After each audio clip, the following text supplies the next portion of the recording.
নমস্কার দর্শক বন্ধুরা, এক্সট্রা টাইম বাংলায় আপনাদের সকলকে স্বাগত। আমি রৌনক এবং এই মুহূর্তে রয়েছি রয়্যাল ক্যালকাটা গলফ ক্লাব, যে গলফ ক্লাবে গত কয়েক বছর ধরে আপনারা একটা কমন দৃশ্য দেখছেন। কী এমন দৃশ্য?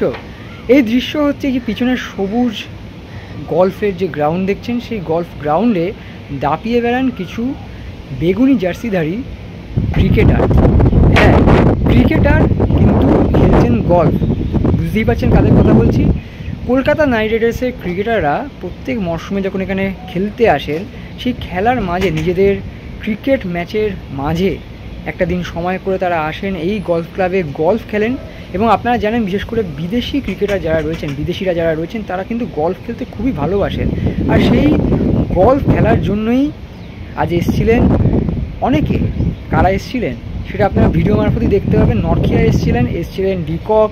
ইতিমধ্যেই আপনারা আমাদের ভিডিও মারফত জানতে পেরেছেন যে অধিনায়ক অজিঙ্ক্য রাহানে, ডিজে ব্র্যাভো এবং তার সঙ্গে ছিলেন ভেঙ্কি মাহেশ্বর। তারা একটি প্রেস কনফারেন্স করেন এবং সেই প্রেস কনফারেন্সের বিষয়বস্তু আপনারা ইতিমধ্যেই দেখেছেন।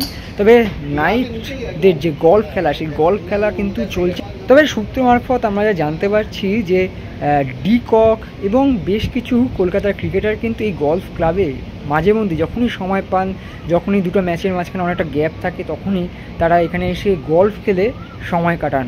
আসলেই কলকাতা নাইট রাইডার্সের যে পারফরমেন্স এই মুহূর্তে আমরা দেখছি, একটা ম্যাচ জয়, তারপরে হার, কিংবা পরপর দুটো হার, এবং প্লে অফে যাওয়ার যে কঠিন লড়াই, নকআউটে যাওয়ার যে কঠিন লড়াই, সেই লড়াইটা কিভাবে লড়বেন সেটা সময় বলবে। কিন্তু একটা মেন্টাল রিফ্রেশমেন্ট দরকার। সেই রিফ্রেশমেন্টের জন্যেই আজ নাইট বাহিনী চলে এসেছে গলফ ক্লাবে গলফ খেলতে।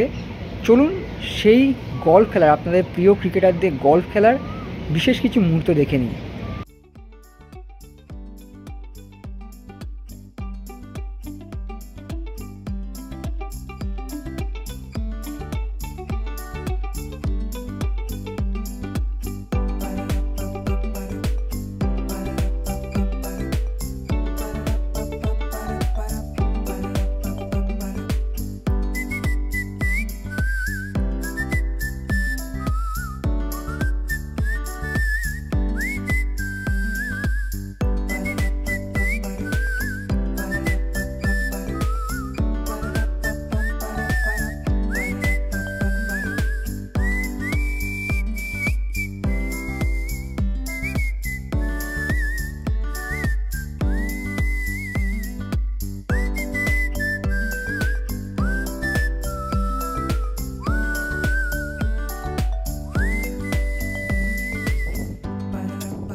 Extra time.